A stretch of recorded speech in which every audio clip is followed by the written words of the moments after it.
illusion ou bien autre paradoxe, vous le dites dans votre ouvrage, le Sénégal est une nation qui est réelle, mais le Sénégal a un État qui est artificiel. Comment analyser ces deux choses-là qui me semblent paradoxales? Alors, c'est totalement paradoxal parce que notre République, notre État est une construction européenne, occidentale et une construction française, oui, alors que nos nations sont endogènes.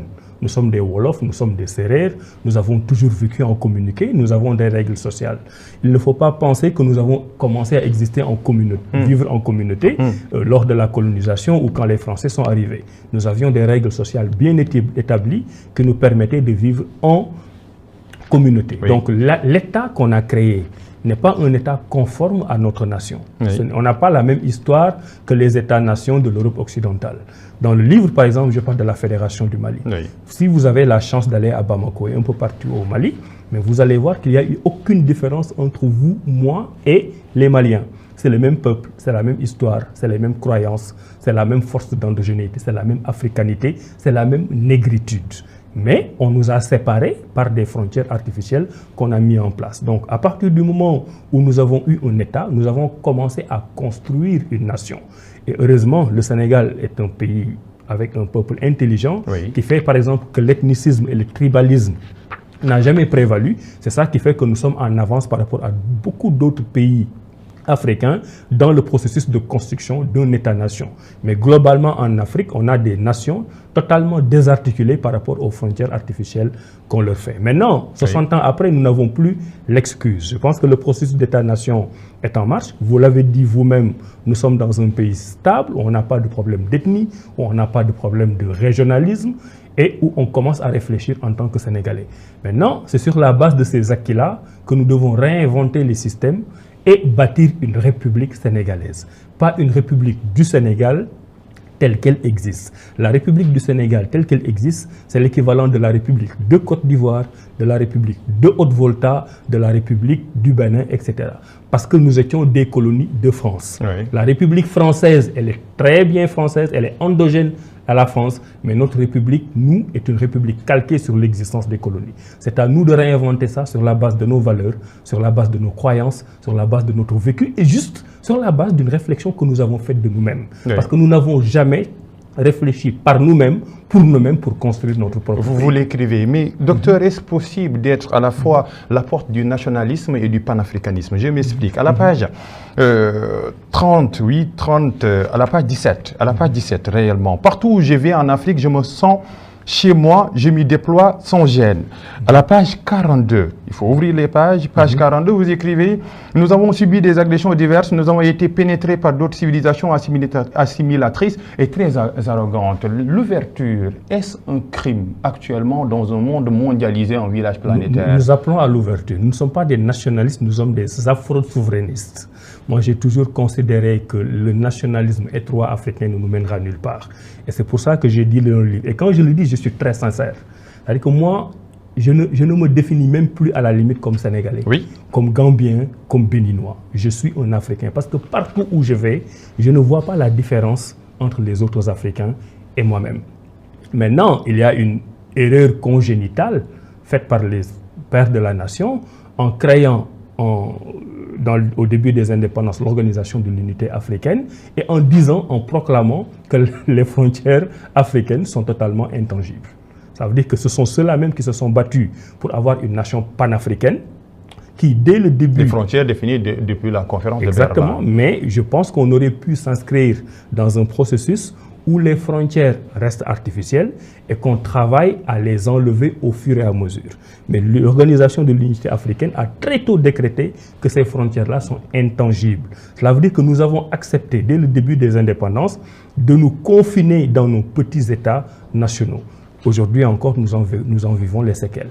Mais sur l'ouverture, oui, moi, tout chez moi, mon parcours, je rappelle que je suis un Sénégalais de la diaspora qui est rentré très récemment. Tout dans mon parcours milite en faveur de l'ouverture. Mais l'ouverture doit avoir un socle. Le socle, c'est l'endogénéité africaine. C'est l'endogénéité sénégalaise. Il faut s'appuyer sur notre socle propre avant d'aller prendre les apports extérieurs, où qu'on puisse les prendre. Nous devons être des Sénégalais, des Africains, mais nous devons prendre du meilleur de la France. Mais parfois, docteur, ce sont des questions qui posent problème. être sénégalais, c'est quoi alors? Parce qu'on a vu par exemple le concept de l'ivoirité, ce qu'elle a fait en Côte d'Ivoire. Moi, je préfère dire être africain. C'est pour ça que je me définis moi comme un afro-souverainiste. Et c'est la doctrine de base de notre parti politique Awalé.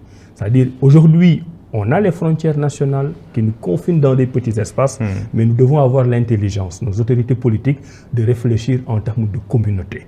D'ailleurs, ça commence bien. Hein? Les institutions CEDEAO, UEMOA, CEMAC, CAC, IAC, etc. ont des difficultés au niveau institutionnel.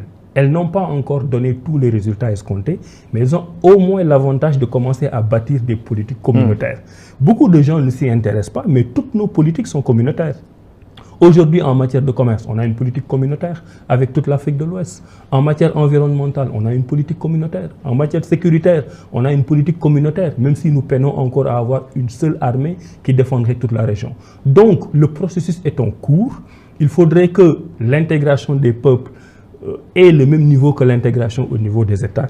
C'est ça qui nous permettrait, c'est pour ça que je le dis dans le livre, d'avoir un parti politique panafricain, mais à circonscription sénégalaise. Et là, j'emprunte un peu au président Abdoulaye Wade, qui est quelqu'un que j'admire, qui disait à l'époque qu'il voulait être gouverneur ou préfet du Sénégal dans un grand État fédéral africain. Nous avons perdu notre latitude de penser par nous-mêmes. Vous l'aviez écrit, mais j'ai envie de citer Sartre ou bien Dr Abdourahmane Diouf. L'important, ce n'est pas ce qu'on a fait de nous, mais ce que nous faisons de ce qu'on a fait de nous.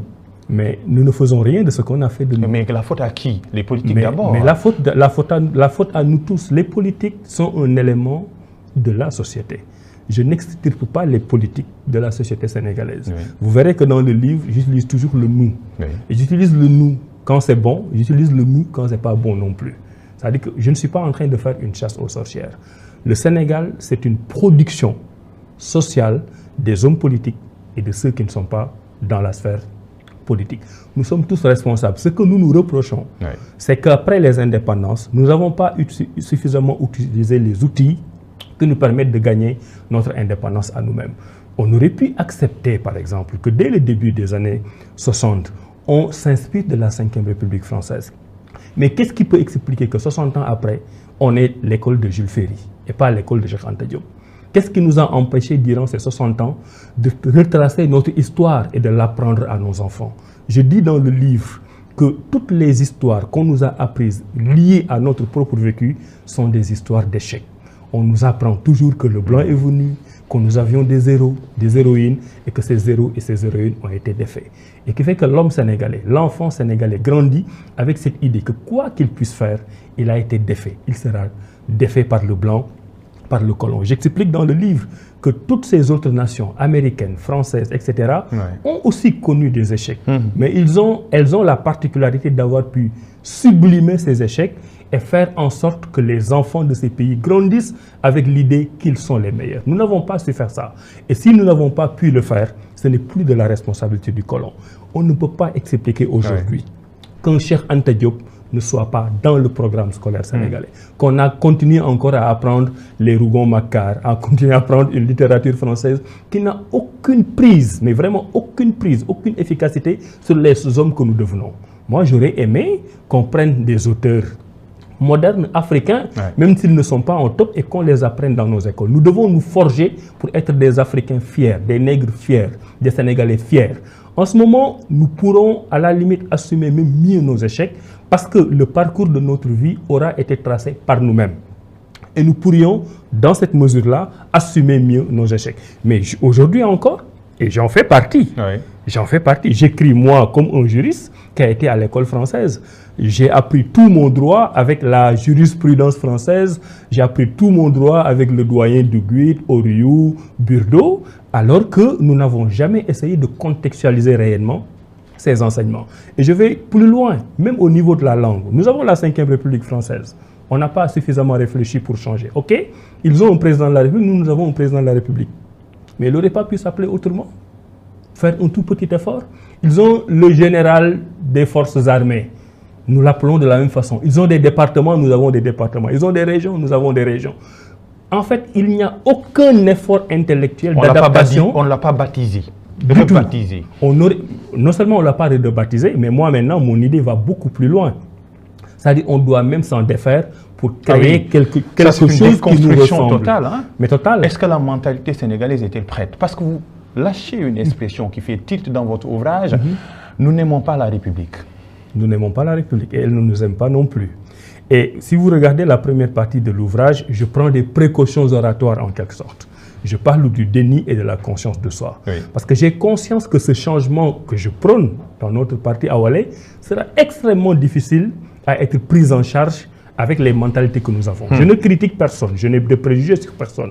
Mais c'est la nature humaine qui est ainsi faite. Vous voyez qu'il y a tout un chapitre où je parle du biais cognitif. Oui.